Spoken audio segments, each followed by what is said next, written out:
there, welcome back to Hold and Modify, YouTube's most poorly produced, underproduced Amiga channel. This is Q speaking to you once again. And look at this, my Amiga 1200 is on the internet. Now, I've shown you Amigas with eyebrows on the internet before, that's nothing new, but this is my actual 1200 on the internet with an Amiga. And it's using one of these little duders, right? These little 3-com cards. So what I want to talk about, and this is why I called the video what I called it, don't use this card. Don't use multifunction cards. This does modem and this does LAN. All right, bad news, folks, bad news. These are questionably compatible. They do weird, spooky things that aren't really groovy. What I am using is a 3C589 3-com card. It pretty much looks exactly like this one, except it's single purpose. It's a 10 megabit LAN only card, and it's plugged in down below using one of these nifty little side host adapter dingus things you can get from people on eBay, or I think even on the various Amiga websites out there, but it just mounts PCMCA cards on the side of your Amiga 1200 or 600 so that you're not banging into them. Pretty slick. Now, as you can see here, I am happily on Google image searching for Amigas because, that's the first thing I do.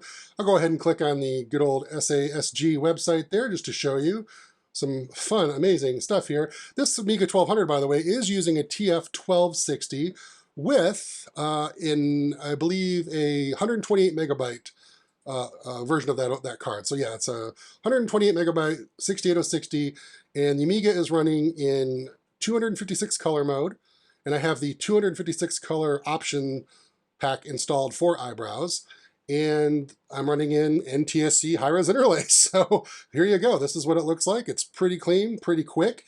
As you can see here, I'm not really skipping or cheating, going over. I'm not going to edit the video. I want you to see the internet. And if you look down here, and you can see the awesome little Knight Rider thing going on, that letting you know that it's doing stuff. It's going out into the world and pulling in files. So this is the speed. You're getting to see it all here. Go to amigaworld.net. Now, of course, as has been said in many things, there's a lot of websites you just can't go to. Modern HTML5, unfortunately, has put up a barrier to a lot of Amiga browsing, but there are a lot of websites out there that support stuff, like these websites that come with the little bookmarks here. And these work great. I mean, really the biggest reason for this and why I would put an Amiga on the internet, I have two reasons actually. One is a reason we may all share, and that's just having access to AmiNET.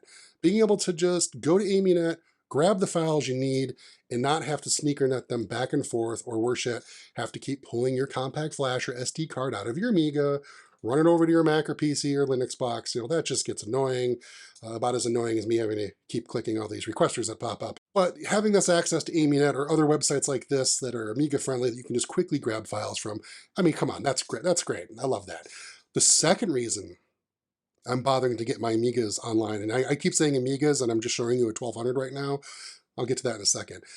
The second reason is I'm a Lightwave guy. As you know, if you look through my channel, I make a lot of Lightwave Amiga videos because I'm wacky and weird that way, and I just love old retro nostalgia pixels. One of the problems with Lightwave is that I don't have access to shared content with all my Amigas. So if I go to my Amiga 1200, or if I go to my Amiga 4000, or my Amiga 3000, or my Amiga 2500 back behind me, I have to basically sneakernet all of the Lightwave data back and forth, and that is really, really annoying and time-consuming.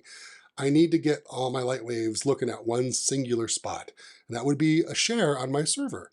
And I've set up a nice little share on my server that uses SMB 1.0, which is what the Amiga wants, and using SMB Mounter, another tool you can find on AmiNET, and of course the SANA 2 setup, drivers and configurations, you can get that network share on your Amiga to show up.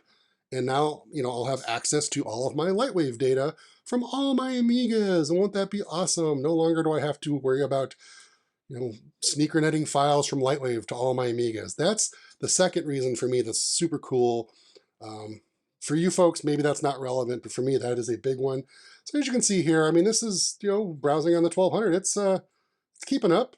I am using that Indivision Mark III flicker fixer on this 1200, by the way, if you were wondering why you don't really see any interlace flicker crunching things happening.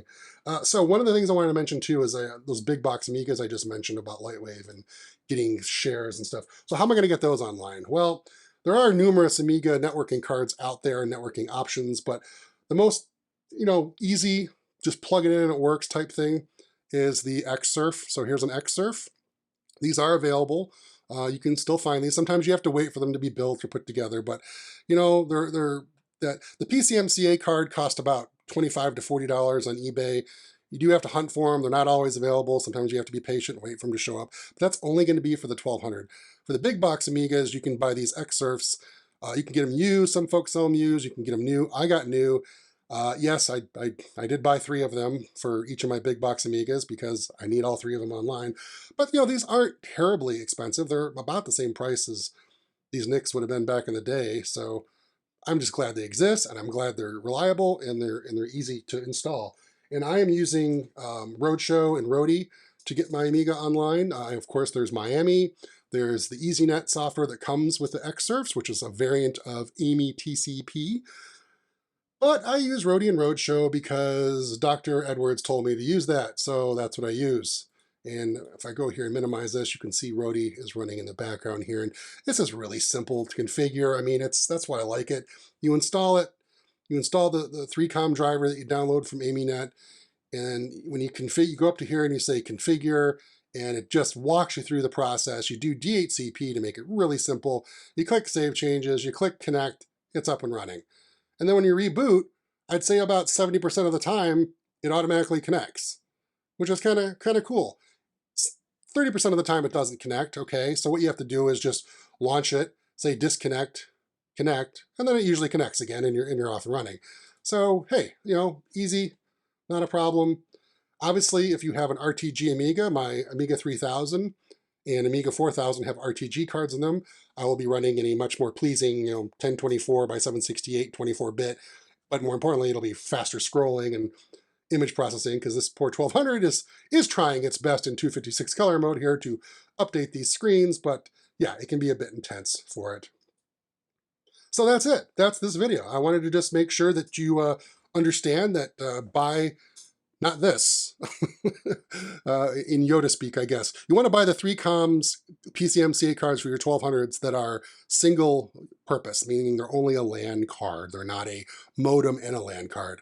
Maybe somebody out there will tell me in the comments I'm crazy that they have a modem LAN card and it works perfectly. If you do, please post the model number and the driver that you're using with it.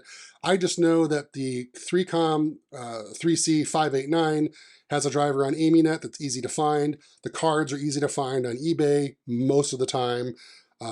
They do use the dreaded pop-out connector that you have to like push and pull, and then you stick your RJ connector in there. Those can be brittle. Sometimes they can be broken on the card, so make sure if you're buying it used, you confirm that little deuter works. Otherwise, you're screwed. The card's not going to do anything for you. This card, which you're not supposed to buy, it's just like, don't buy this card because this did not work for me.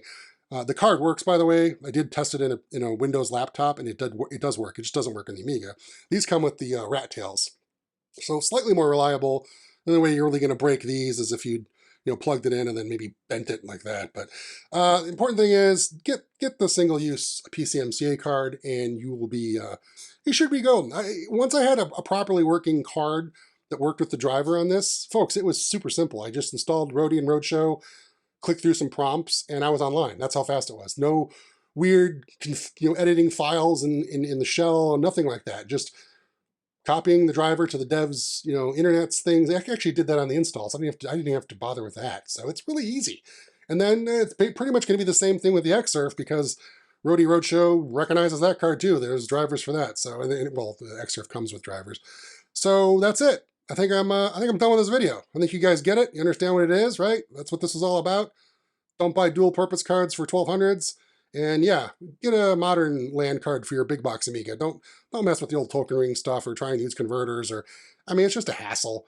If you have to, use it, obviously, especially because you're supporting old hardware, which is awesome. But for someone like me, the 2 reasons I mentioned why I want to use this, I think this is going to be awesome. I'll finally be able to have my mega at-home Amiga retro lightwave rendering farm to turn out amazing artwork that looks like it's 40 years old. Ha ha ha ha! Okay, I really am done with this video.